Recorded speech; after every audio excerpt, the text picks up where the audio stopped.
What's up, YouTube? Hey, it's the Venom Samurai here again. And like I promised you last time, I'm going to give you a movie review. Actually, I'm going to give you two movie reviews because I missed last month and I promised you one a little sooner, so I'm actually going to review two movies for you. Okay, well, first movie up is obviously Star Wars Episode 7. My only real qualm with this movie is that it was a little too predictable. I mean, let's face it, everybody kind of sees where this movie series is going.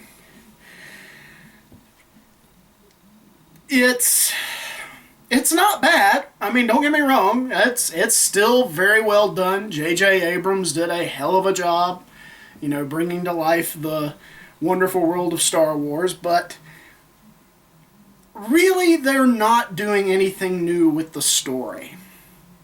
Of course, we have new characters this time around. We have Darth Revan, who I'm not going to ruin who he is, but by now everybody should know who Darth Revan is.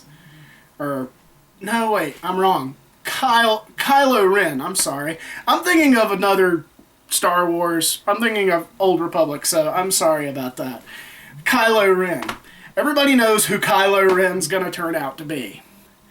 Okay, it's not a big secret, but I won't ruin it here in case somehow you did not see this movie. We introduced two other new main characters, I should say. Finn, who is a clone somehow. I'm not really sure about the basics of that.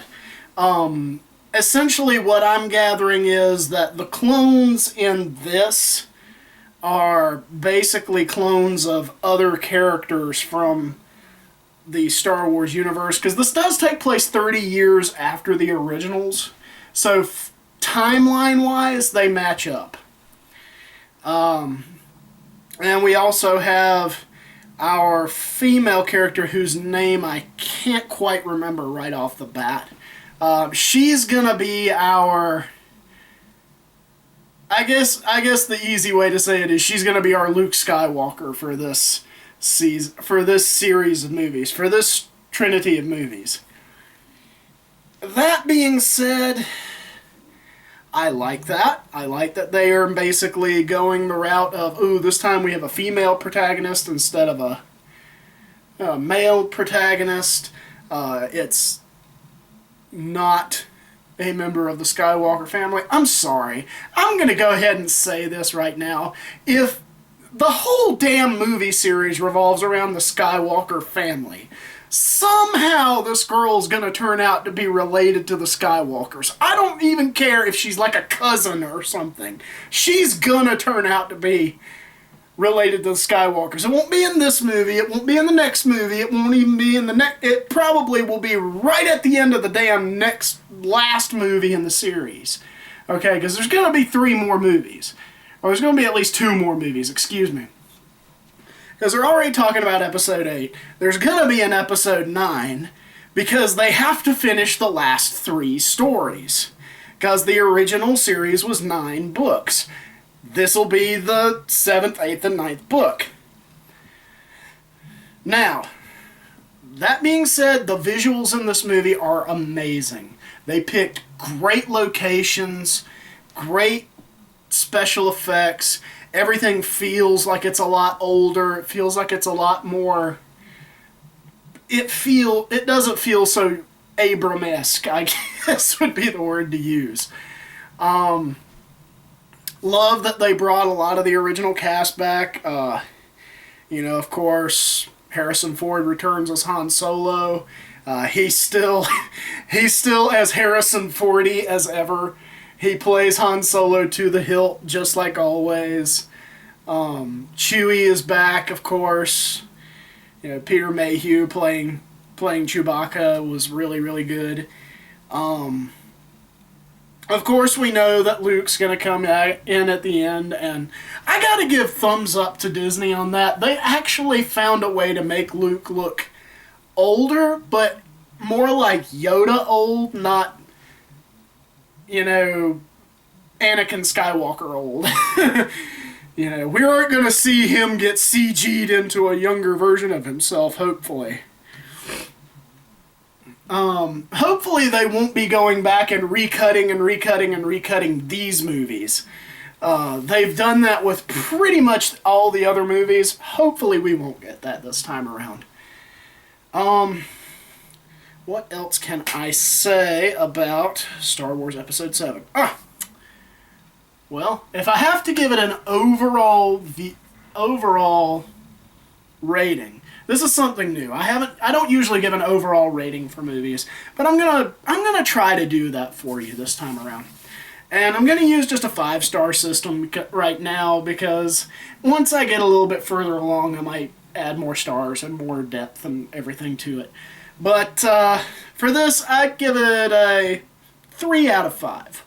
It's worth a watch, and it's good for what it is, but don't go in expecting something outrageously amazing. If you've never seen Star Wars before, you'll love this movie. If you've seen Star Wars before, it'll be kind of predictable for you. So, go in with high expectations, but don't go in with such high expectations that it can't be reached. I went in with, I kind of knew where everything was going. Okay, that was our first movie. Now time for the second movie. This is the movie that people have waited for years for. This is the movie that was crowd asked for, and everybody jumped for joy when Fox released it. That's right, I'm talking Deadpool, baby. What can I say about Deadpool other than fucking amazing? I fucking loved this movie. It was just like having Deadpool come out for us the way he should have always come out for us. Okay, brief summary. You have Deadpool. Everybody knows who Deadpool is. For those of you who don't know who Deadpool is, think of him kind of like... Well, I honestly can't compare him to anybody because Deadpool is Deadpool. Deadpool is a person who has gotten a super accelerated healing factor. His healing factor is actually better than Wolverine's. Let's put that into perspective there. He has a better damn healing factor than Wolverine. Wolverine's takes a minute to work. Deadpool's is almost fucking instantaneous. He is literally so powerful. He has killed the Marvel Universe. Okay, he killed the entire Marvel Universe, including Wolverine. That's a supposedly unkillable guy. Okay? The only way they could kill him in the comics was to have a fucking planet smash into Earth. That's it. They couldn't kill him any other way. He has literally died so many times, it's fucking ridiculous. He has a goddamn love affair with death. His girlfriend in the comics is death itself. Alright? That's how fucking awesome Deadpool is. And to summarize, he's known for his fourth wall breaks. This is basically where, for those of you who have no idea what I'm talking about, fourth wall breaks are when a character realizes what medium they're in. For a reference, watch the movie Ferris Bueller's Day Off, and you'll get kind of the idea of what I'm talking about. Okay. Back to the movie. Okay, this is Deadpool's origin story. This is, and kinda sorta is, kinda sorta isn't. The timeline jumps around, jumps back and forth, back and forth, back and forth. There's a lot of fourth wall breaks.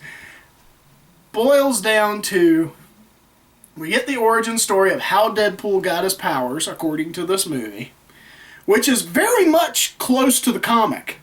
I mean, it got pretty damn close. Just that close. Without going over into, we're rewriting the comic origin of Deadpool. Completely. Pardon me. I got a little bit of gas. Sorry.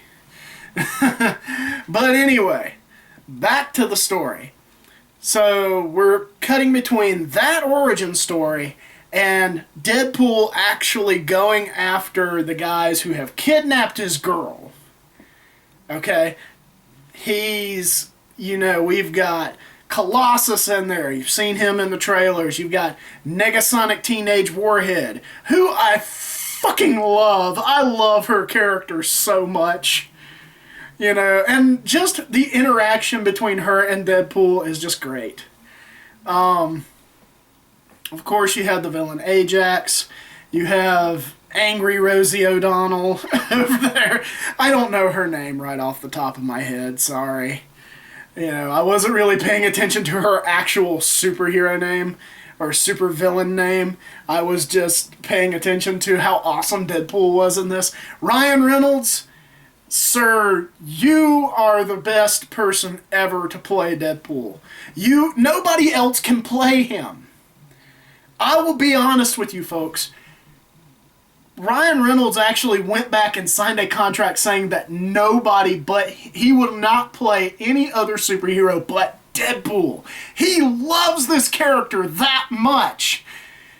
And they do so many in-jokes. It's great. They make fun of Wolverine origins. They make fun of Green Lantern. They make fun of all of the damn Marvel Universe. And here's the thing. I had this conversation with a young lady that I work with a little earlier. She told me she went to see Deadpool. She loved it. And I said, "Did you stay for the after credits scene?" "Oh no, I didn't know there was an after credits scene." Yes! It's a Marvel movie! There's always an after credits scene! They even make fucking fun of the fact that there's an after credits scene. Hint, hint. Go back to my Ferris Bueller's Day Off comment earlier, and you'll get why I love the after credits scene. The jokes are smart. The characters are great. The writing is spot on for Deadpool. For God's sakes, they do a fourth wall break and a fourth wall break. It's that fucking amazing. Okay. Now, as much as I'm praising this movie, you would think there's nothing wrong with it. Well, I'm sorry to say, you're right, there's nothing wrong with it. Had you go in there for a second. And basically, I'm also praising this movie because I do not want Deadpool to come after me. Do you understand that? No Deadpool. No. I'm giving you a good review. Okay. So, final rating, 5 out of 5. No going back on that. Not gonna rehash, not gonna rewatch and change my rating later. Because I can only imagine what this movie will be like when it gets re-edited for the DVD and Blu-ray release. Okay? Also, to the prospective parents out there who are Deadpool fans and they want to go see Deadpool, but darn it, they don't want to... Darn it, they have little Timmy and Sally with them. Do not bring your kids to see Deadpool. This movie has so much cussing and nudity and sex and violence. It almost made an NC-17 rating. It's that far. You see that? That far from a damn NC-17 movie as is. God help us when it reaches the editing room, because then it'll be unrated.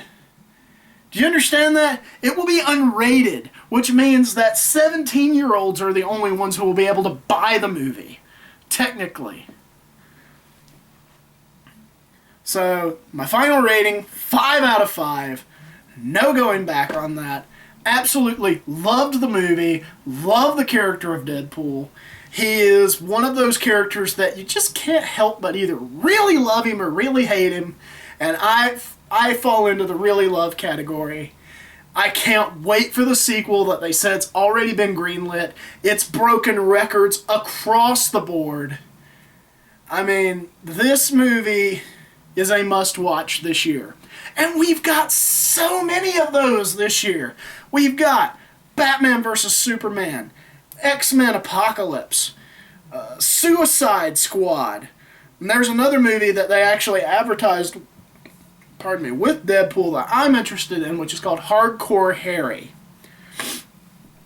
It's a movie shot in all first-person mode with a silent protagonist. It's like watching them live-action shoot a first-person shooter. Finally, we get a movie that does that right. Or, if you like, it could be like watching an hour or so long version of Smack My Bitch Up. I mean, it just looks that freaking fun. Let's see. A little update on myself. For those of you who weren't aware, I actually did go to Atlanta and I auditioned for America's Got Talent. As you've seen on my previous videos, I do sing. I auditioned with Icy Fire by Ed Sheeran. I'm going to eventually figure out a way to get music onto my videos. It may not be the best sound, but I'll do my best. So with that in mind, this is Venom Samurai telling you to like and subscribe, and hey, we'll see you at the movies.